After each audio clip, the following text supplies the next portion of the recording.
If you had to pick one thing in the universe that definitively kills life, what would it be? I think most people would say nuclear radiation. Right, it's sort of the ultimate indiscriminate biological disruptor. It doesn't just damage things, it scrambles the very code of existence. And that's the prevailing scientific dogma. I mean, we understand the biological response to intense radiation as immediate and terminal. Oh, it's just a game It shield. is. Cellular structure collapses, and the critical part, the nucleic acid, your DNA, it shatters beyond any hope of recovery. But what if, and just bear with me here, what if there was an organism, a tiny single-celled life form that could take a lethal dose 1,000 times stronger than what kills a human being And just walk it off. and literally rebuild itself instantly? That life form exists. And understanding how it works is, well, it's fundamentally challenging our perception of life's limits. We're talking about the extreme survivor known as Deinococcus. And that is our mission for this deep dive, to move beyond the sci-fi and into the hard facts of this organism, which has a much better name, by the way, and uncover why its unique ability is driving research into the very persistence of life across the universe. Okay, so let's start with that name. The scientific one is Deinococcus radiodurans. Which is a bit of a mouthful. A huge mouthful. Thankfully, the scientific community gave it a nickname that's just perfect for its incredible toughness. They call it Conan the Bacterium. It's a great title, really. And the discovery itself sounds like a myth. Researchers weren't even looking for a radiation-proof microbe. They just stumbled across it. Completely by accident, right? Back in the 1950s? Yep. They were trying to sterilize canned meat using massive, and I mean massive, doses of gamma radiation. The kind of dose that should kill absolutely everything. No exceptions. It should have, but the meat still spoiled. And when they looked to see what could possibly have survived, they found this little pink bacterium just thriving. That's incredible. It was a biological anomaly that just defied physics. To really get the scale of it, we need to use some numbers. Radiation dose is measured in grays, or Giel. For a human, the lethal dose is about 5 grays. Just 5. And that's it for us. That's it. It's enough to kill most of your cells. You have maybe weeks. Okay, so 5 grays kills us. What can Conan the Bacterium handle? It can tolerate and then rapidly recover from doses between 5,000 and 15,000 grays. Like 15,000. 15,000. That's why it was alive in the sterilized cans. It can survive radiation levels that would not only kill every other known thing on Earth, but would literally generate enough heat to boil water. That kind of resistance, thousands of times stronger, it almost implies some kind of physical armor. Your first thought has to be that it's wearing like a microscopic lead shield. That was the first hypothesis, of course. For decades, that's what people looked for. But the research is completely definitive on this. There's no shield. There is no special field. It looked like a pretty normal bacterium. No dense casing, no external structure, nothing. The secret is all on the inside. So if the protection isn't outside, it has to be a miracle worker on the inside.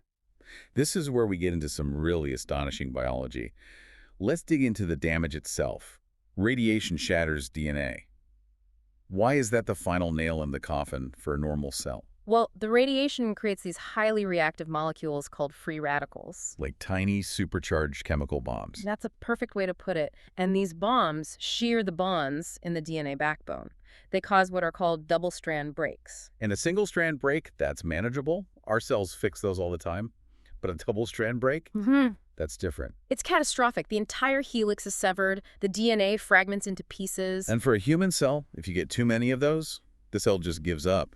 It triggers its own self-destruct sequence because the blueprint is considered irreparable. Exactly. The information is lost. But Conan the bacterium, it can face hundreds, even thousands of these double-strand breaks, and it just starts over. Its genome explodes, and then within hours, it begins rapidly reassembling all the pieces. But hold on. If the DNA is shattered, if the instruction manual is shredded into confetti, how does the cell even have the instructions to rebuild itself? Where does that energy come from? That's the first part of the puzzle. It comes down to redundancy. You see, unlike most bacteria that have just one copy of their genome, Let me guess, this one has more. it typically holds 4 to 10 identical copies of its entire DNA packet. So it's got a massive internal backup system. Precisely. You shatter one blueprint, you have several other pristine copies lying around that you can use as a template to stitch the broken one back together. Okay, that makes sense. But what about the tools? The repair crew? The enzymes and proteins that do the actual work of rebuilding? Shouldn't they be destroyed by the same blast of radiation? They absolutely should be. And that is the paradox. The repair crew has to survive the very same blast that destroyed the factory they're supposed to be fixing. So what's protecting the machinery? This brings us to the second and arguably the most fascinating part of its defense. It's all about biochemistry, specifically its metal ions. Most cells, like ours, use a lot of iron ions. Right. But when iron gets hit by radiation, it reacts aggressively with oxygen and creates even more of those destructive free radicals, the ones that break DNA and, crucially, shred proteins. So iron actually helps the radiation do its dirty work. It's a catalyst for self-destruction. In a way, yes. But Conan the Bacterium, it does something different. It keeps an extremely high concentration of manganese ions inside itself and very little iron. And manganese behaves differently. Completely differently. Manganese acts like an antioxidant shield. It doesn't protect the DNA directly from the radiation. What it does is shield the vital repair enzymes, the repair crew, from getting destroyed. Wow. So the DNA is shattering into a million pieces. A million pieces. But the sophisticated machinery needed to glue it all back together stays perfectly intact and operational because the manganese is protecting it. It's an incredible division of labor. The cell doesn't have to start from scratch. The repair mechanism is ready to go instantly. You combine those backup genomes, the templates, with the protected enzymes, the workforce, and you get immediate radical regeneration. It's biological self-healing at a molecular level. And it fundamentally changes how we think about life's vulnerability. It really does. This organism shows us that radiation damage isn't inherently a death sentence. Not if you can maintain a protected repair kit and a backup of the instructions. It just turns the rules of cellular death completely on their head. Which brings us to the big so what? Why are scientists all over the world pouring resources into studying this tiny, ridiculously tough life form? Well, the relevance is huge. Here on Earth, the most immediate application is in bioremediation. Cleaning up our messes. Exactly. Because it survives radiation, scientists are trying to engineer it to also eat and neutralize toxic waste. Imagine cleaning up a nuclear spill site with an organism that the radiation can't kill. That's a remarkable tool to have. But the research goals go way beyond just terrestrial applications, don't they? Oh, absolutely. The highest level of interest is in astrobiology, understanding survival in the most hostile places in the entire universe. You mean for finding life on other planets? Or for helping life survive the trip to other planets. Think about a place like Mars. It gets bombarded by cosmic radiation because it doesn't have a strong magnetic field like we do. Right. Earth's magnetic field is our planetary shield. And without it, any life on the surface is exposed to constant high-energy particles. So if we're looking for dormant life there or trying to send our own microbes, they need a way to handle that radiation. And Conan the Bacterium is the ultimate model for that cosmic survival. It's the gold standard. Scientists aren't just looking at it, they're trying to figure out how to transfer that manganese-based protection system into other organisms. If you could replicate that ability, you could, in theory, make other life forms radiation-proof. That's the long-term goal. It could open up possibilities for protecting biological payloads on deep space missions, or even thinking about how to protect humans on long journeys. So the key to finding life out there might not be some exotic alien biology, but just a better, more efficient version of the survival toolkit we already see right here on Earth.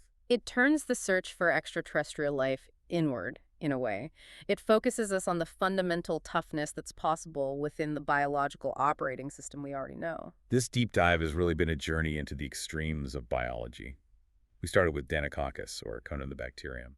The organism that can withstand 15,000 grays of radiation. We learned its secret isn't some external shield, but a really sophisticated internal system.